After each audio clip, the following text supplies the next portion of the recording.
It's an issue everywhere today is school safety.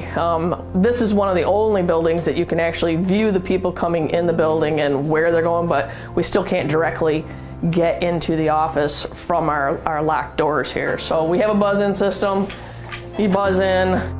I mean, in a perfect world, we'd come through that door and there'd be a door right here. They'd come right in the office and they'd be met with office staff. So they couldn't just freely walk into the building like we are right now, where we have kids. Yeah. At the time these buildings were built, security was not a major priority, so our main entrance gives you immediate access to all of our hallways. Our office is located about 20 yards away. So you got your thing this far away from the door, you got this big bank of doors, and then like you said, you walk in the front door and you don't know. So that's just something that we're focusing on as a district, is safety in general. One of our issues here in these type of classrooms, they were old science rooms, and the teachers don't have the ability to move these desks around. And obviously you can see all the stuff we have piled, and we're not able to utilize the space probably as best as we could. This is a beautiful big space for our kindergarten. However, it was a former science lab, so we removed as much of that equipment as we could, but our counters are still science lab height, leaving these areas of the classroom really unusable by the kids. This is home to one of our excellent fourth grade teachers. Her reality is that she has 4 cabinets, and she makes the best with what she has.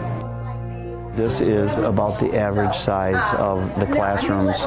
In our school, we have longer periods of time dedicated to English and math, and so getting up and moving around, doing station-based and learning center approaches in a buzzword differentiated model is tough to do in a space like this. We have storage issues in every space in both buildings, the middle school, elementary. There just isn't enough room. And then the kids, they just don't have the spaces that they need to work in. You know, we've got some of them in the hallways, which is a safety issue, and from a safety issue and a fire standpoint, you know, we don't want kids in our hallways blocking things if we have an emergency. At this school, there is not any extra space for volunteers or teachers to work outside of their classroom without an interruption, you know, steadily walking by.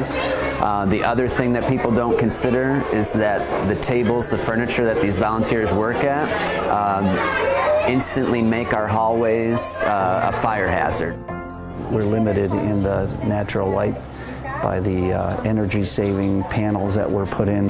This building, being the oldest in the district now, has had many additions onto it. Where's the point where you stop remodeling and, you know, rather than add on to something that's old, maybe it's time for something that's new. All of our maintenance folks, we do stuff every year to try to keep these buildings up. Let's go into our boiler room here.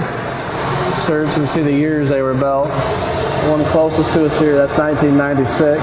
The farther one, that's the 1961 boiler. Right now we have this boiler on emergency use only, because this year started developing stress cracks in the main fire tube. If our pipes froze because we couldn't get a temporary boiler system in place, we could be well over hundreds of thousands of dollars. Okay, do you go grind it all up and fix it, and you still have the flooding issue because things aren't at the right grades. It's obviously a concern of the schools, a big one, because we have kids out here, our buses come through here, we have parents out here. You actually get out there and walk on it, and there's chunks out of it. You can just kind of see, I mean, it's along here along the edge where the stairs are, they're coming away from the actual concrete risers. These were put in back when the building was built here. I'm appalled. It's horrendous, dangerous. It's just not acceptable.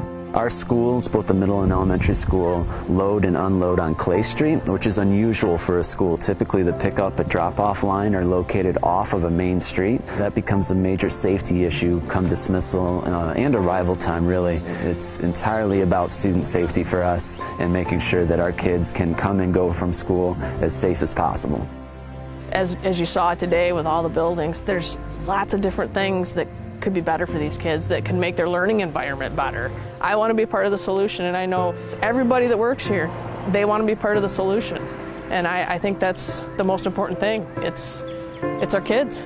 We're educating and empowering every Eagle to be successful in life. That's our mission.